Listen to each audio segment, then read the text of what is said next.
What's up, YouTube? It's your boy Choog here, back with another video after a long time not going on YouTube. And today I'm going to talk about something I'm real passionate about, man, especially after watching this weekend's football game. Let's talk about it, Cowboys and 49ers. First, to recap the game off, I want to go ahead and give it to the 49ers, man. As much as I hate y'all, as much as it's 49ers K, won the game fair and square and beat my Cowboys, man. Another season full of letdown, expectation, and heartbreak. But I want to go ahead and talk about this series, man, just recapping the game off, talking about high points and low points. Let's go ahead and jump into it. Now, this is me speaking to all the Cowboys fans and for Cowboys fans. So I don't want anybody in the comments saying, oh, well, you're not talking about the high points of the Niners. I gave the dude credit already right now. But I want to talk about, off-season teaser talk with the Cowboys and just recapping that whole game from the other day. And I'm going to first start off by saying this, man. I don't know if it's a coaching thing or these coaches Jerry Jones is getting, whatever the case may be. But I notice that it seems every year whenever we get to a critical game, and this has been going on since we've had Tony Romo at quarterback, not just a thing with Dak Prescott, but whenever we get into a critical game that's either basically with our season on the line, either to get us into the playoffs or to move on to the next round of the playoffs, it seems that we wait until we're trailing behind multiple possessions or scores before we want to go ahead and pick up the speed of things or really get that motor going. And at the end of the day, man, this is professional football. You can't do that. It's not high school, Pop Warner, or college to where you could trail 10 plus points in the playoffs and still come back into the game. You can't be letting this happen at the NFL level by any means. Now, with that being said, we got to go ahead and talk about Dak's performance as well, because as a quarterback of the team, you're supposed to be the leader and set by example. While the defense did a good part for the most part, I do want to notate that around that third quarter, halfway or so, once the Niners scored that touchdown, it was a huge momentum shift. The defense wasn't the same. While Micah Parsons was doing good on QB pressure, he didn't really get to enforce or initiate himself as that defensive player of the year candidate flashes in the pan that he was showing the earlier first half of the season. So once that momentum shift happened, I feel like that really put the spotlight or limelight on Dak and seeing what he was going to do in response. And ultimately, it was nothing. We got to just be straight up honest. Now, as a Cowboys fan myself, because both of my friends had asked me after the football game was over with, what do I think about Dak? Do I still look at him the same and whatnot? And I'm going to go ahead and just straight up get into it. I still feel like Dak is the fit quarterback for the Cowboys or for our team for the 2023 season to 24 season.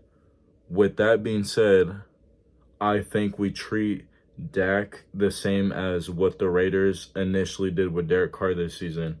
We give Dak one more chance because even though he's not super old, he's not in his prime no more to where he's going to keep on striving or peaking. Dak's at his peak right now, what we're seeing him at.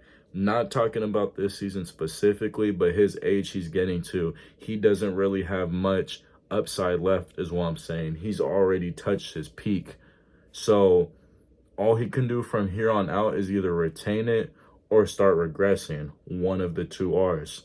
Now, with that being said, I think we treat it back to what I was saying a minute ago to the Derek Carr situation.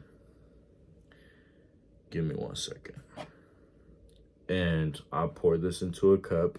Don't got any sponsors yet. But, a little quick night energy drink. Amazing cotton candy flavor. Anyways, we treat it like the Derek Carr situation with the Raiders did. I feel we should give Dak one more season to go ahead and prove how far he can advance us. My personal opinion, if he can't get us to the conference championship, he's not the quarterback for us. And a lot of people may disagree with me and think that's harsh, constructive criticism, but it's just the bare truth. I'm sorry, but we're America's team. We are the Dallas Cowboys. We are the 5-time Super Bowl champions.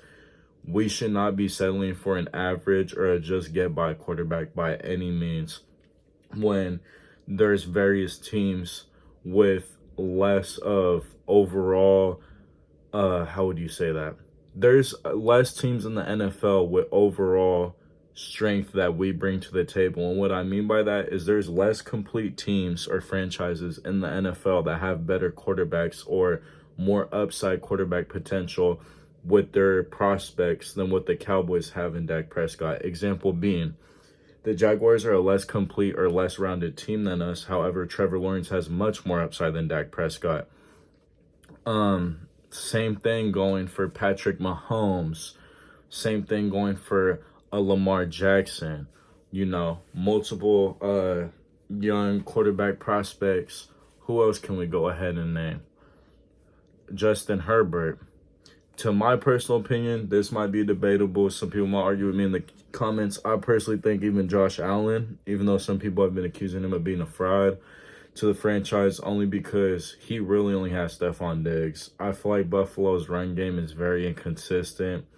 To me, it's mediocre. That's just my personal opinion from whenever I watch it. It's really nothing special or no flash in the pan at all. It's very mid to mediocre.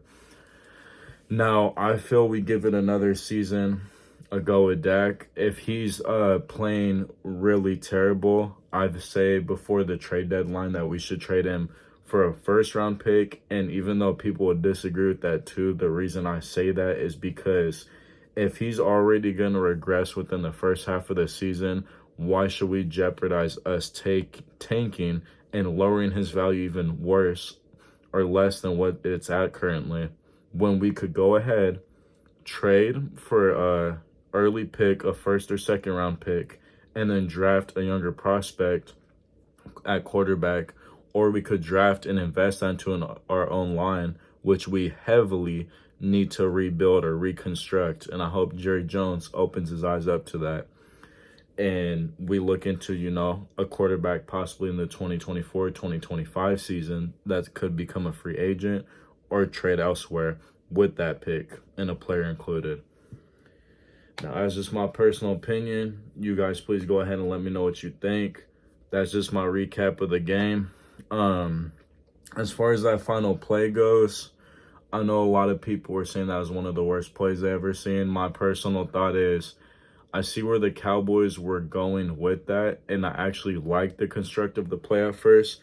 However, when you only got one lineman on your line, I don't know why you really expect to have much protection, or if any at all, time for Dak to throw the ball. On top of that, while I know Zeke's a very, very well-rounded blocker, I'm sorry, if you're not a lineman and you're hiking the ball and already in a squat down position, 3-point stance, and then you have to get right back up and block, you're not going to win that matchup against a man who's, you know, 100 pounds heavier than you, 60, 80 pounds heavier than you, whatever the defensive lineman's weight was at. Now, again, this is just my personal thought. I'm not affiliated with the Cowboys by any means, at least not yet, but you feel me? If anybody knows anything out there, I'm more than happy to. And this is just my personal opinion. I'm not affiliated with the NFL either yet. But let me know what you guys think down in the comments below. If you guys want me to recap or review any other sports, please comment as well. I'll take it by mass request. Otherwise, I'm going to go ahead and start doing weekly football analytics. But that's just my personal thoughts and headlines. I think the Cowboys need to start monitoring the quarterback situation a lot more. I know a lot of people like Cooper Rush a lot. I personally don't see significance in Cooper Rush, but notice that the Cowboys coaching staff as a whole takes a more game management strategy whenever Cooper Rush is playing versus Dak. I feel like they force him to throw the ball too much. My biggest things to end off this video, I feel like we need to work on the off season, is monitor the quarterback situation. We need to go ahead and rebuild our offensive line, and we need to take this like stress off Dak, because Dak is not Roma. Let's be honest. He's not someone who prevails under pressure. He's just not that guy.